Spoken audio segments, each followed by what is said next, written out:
So let's take a moment to talk about our wiggle room. So I want to make sure everyone understands what the function of the wiggle room actually is.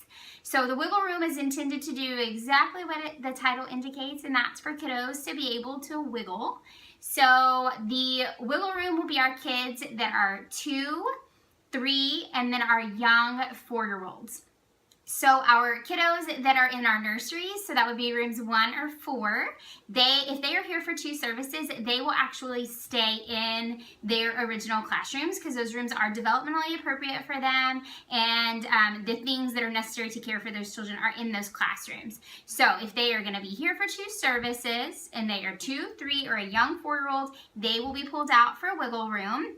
And their wiggle room teachers will pull them out. So mom and dad, they don't have to do anything special to make sure a kiddo gets to the wiggle room. Our kiddos that are pre-K through 6th grade, if they are here for 2 hours, they will go to service and listen to the sermon during the time that their parents go to church, and then they'll go to class when their parents are serving, which is why they would be here for 2 hours. So our younger ones that I mentioned before, the 2s, 3s, and young 4s, developmentally not quite prepared to go sit in service and just need some time to decompress and to wiggle, which is why we are accommodating that with our wiggle room. All right, we're going to talk about where our wiggle room will be. Our wiggle room does not have a classroom per se, but it does have a space. So the opening in the hallway, which you can see right in front of me, so it's going to be from here to here, there will be a gate that goes there. And so if you are a wiggle room volunteer, when the children arrive, they will all go to their classrooms as usual. There will be a sticker on them that says what time they will need to wiggle.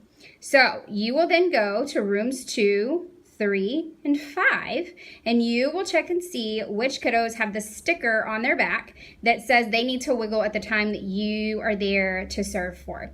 So those kiddos will go in there at the very beginning of class, and then 15 minutes after the start of service, so that would be at 9:15 and at 10:45, and you're going to grab the kiddos from those rooms that I mentioned and bring them out here. You will have a bucket, just like all the rest of the classrooms have a bucket, and there will be activities and things like that for you to do with them. But please remember that as we stated before, it is supposed to be a little bit more of an unstructured time. We truly want them to have the opportunity to wiggle. So they will have some ride-on toys, some games, some bubbles, some hula hoops, things like that for them to be able to play with and to truly wiggle around. So that space will be obviously right here through the doors. They'll have this space here and then this hallway right here to wiggle around in. So if they need to use the restroom, you're going to go into the restroom between rooms 2 and 3 and allow them to use the restroom there. And if they are wearing a diaper and they need a diaper change, then you have the option of using any of these rooms. So rooms 1, 2, or 4, because room 3 does not have a changing table in there, to change their diapers. So plenty of places to handle those things, and space up and down hallways. The classroom teachers will have the doors shut, and we will all just have to share the sound of the day. So, but that moves them a little bit away from our sanctuary as much as possible, while still giving them just some space to wiggle around. We are working on some additional options for you guys. Just some more wiggle options. So just know that that is in the works and it's coming down the pipeline.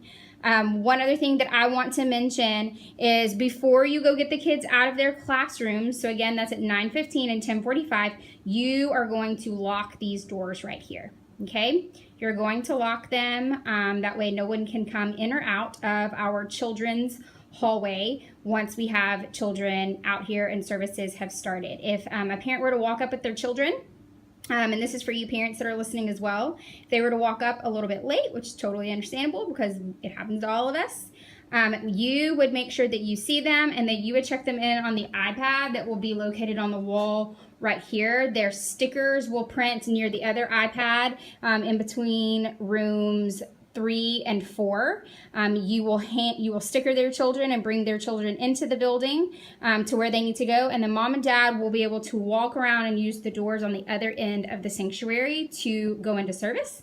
That way we are not walking through our little wiggle room here. Just know again that this is an evolving classroom. This is new to us. We're going to have to be flexible as it moves and it changes, and we're able to assess the needs out here. So I appreciate you, Wiggle Room volunteers. You're probably going to have to be one of our most flexible group of volunteers that we have out here. So thank you again. So just a closing note about Wiggle Room. As soon as you hear the music begin at the end of service, that will be your cue to start putting all the push toys and things back up against the wall where they were originally and cleaning up our Wiggle Room area. And then you will also take the kids and you will move all of the kids back into the classroom that they came from so that mom and dad are dropping off and picking up in the same location.